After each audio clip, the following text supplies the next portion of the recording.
I'm here with Simon Haynes, the author of the successful House Space Jock series. Thank you.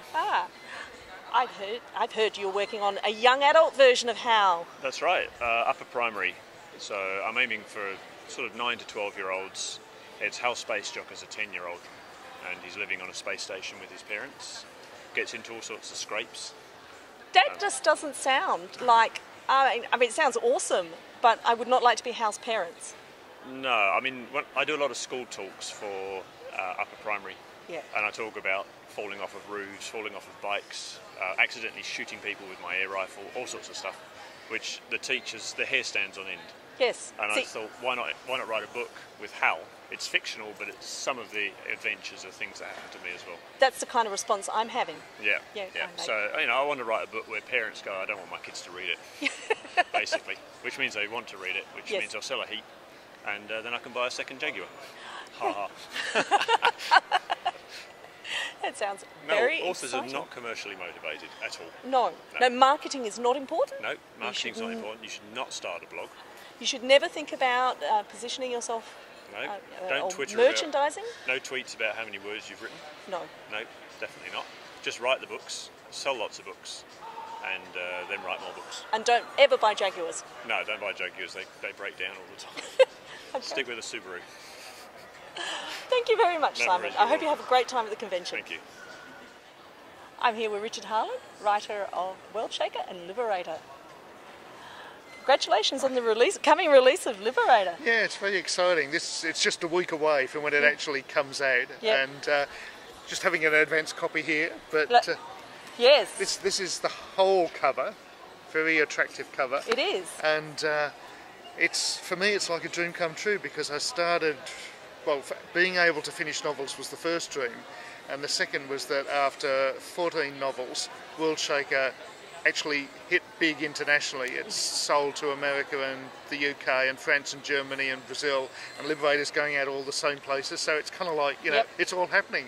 And of course Liberator is the sequel to World Shaker. That's right, it's the so second half. Long awaited, well not long awaited, but eagerly awaited. Yeah, well it's been 2 years, so it's been a little bit of a gap between them, but I'm really pleased with Liberator. I mean, World Shaker actually took me 15 years to write, 10 years planning and 5 years rewriting and rewriting and doing it 3 times over.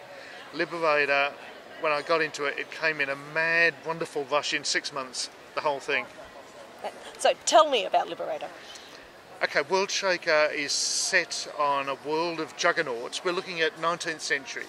We're looking at a kind of an alternative history version of 19th century, and vast juggernauts 3 kilometres long by 1 kilometre wide are roaming over the face of the earth, and the particular one that we're on is called World Shaker, the British Juggernaut. It's an imperialist regime where they treat native people with complete indifference and just roll over the top of them, and where the underclass, which are called the filthies, actually are treated with monstrous cruelty.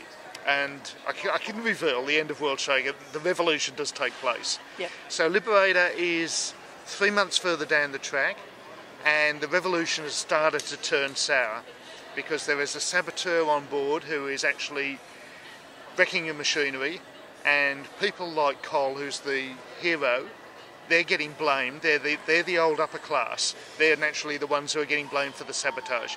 Meanwhile, the other imperialist juggernauts are all converging on this one, which is World Shaker, now renamed Liberator, because they don't want the revolution to exist at all. So the revolution goes into an extreme phase. It's like the radicals take over.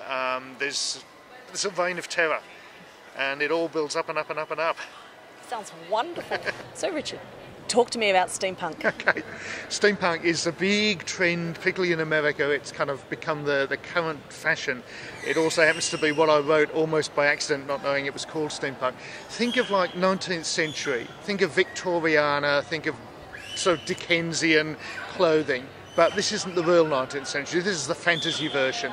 And the important thing particularly is the alternative technology. So the Juggernaut, which is 3 kilometres long, is like a huge moving piece of machinery, and the fascination with old-fashioned machinery is really what steampunk is most about, as in my little badge here. That's a steampunk badge.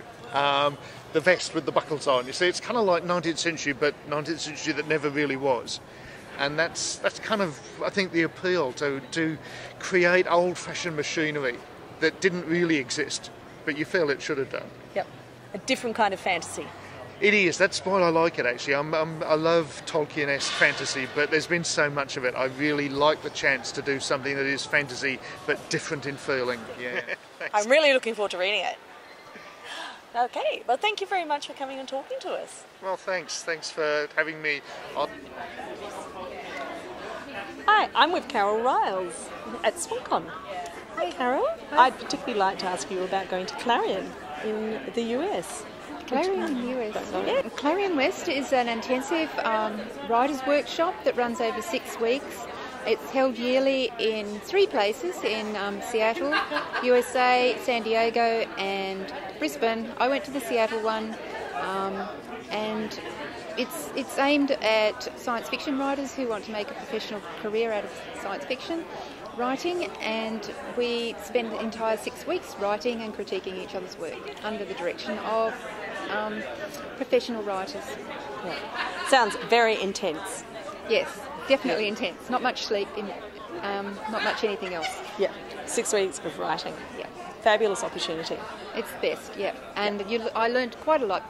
I learned humility, most of all, but I also learned lots of different ways to improve my writing. Yeah. Okay. And tell us about Trove. Trove is a new project that started last year at the UWA, and it's an online creative arts journal by students for students. And we have undergraduate students on our steering committee and on our editorial committee, and our steering committee is run by postgrad students. And we publish short stories and poetry scripts, music performances, and yeah. Excellent opportunity for university. Yeah, just for university. It's just for university students, but from anywhere in Australia. And we have a website at trove.uwa.arts.au, and we have guidelines and a mock issue up there as well as issue 1. Sounds excellent. Thank you for your time. Thank you. So, what are you doing at SwanCon? We're just running a stall. I have a shop in Subiaco, and we thought we'd come along and meet the people here and just get a bit of exposure and offer them candy. Yes. Are you having a good time? Yeah, we are actually. The people have been really lovely. This is my first time with anything to do with conventions, so yeah, it's been really eye-opening, and everyone's lovely. You look fabulous, I have to say. Thank you. I do like the blue. Thanks. Yeah. What's your shop called? Beyond the Trapdoor.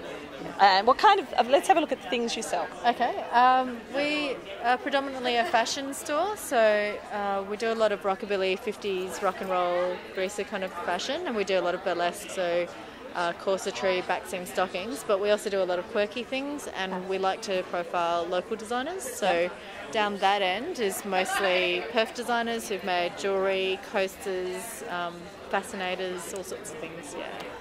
So it's a bit of a range. It looks fabulous. Thank you. Okay. Thank you for your time. Lovely to meet you.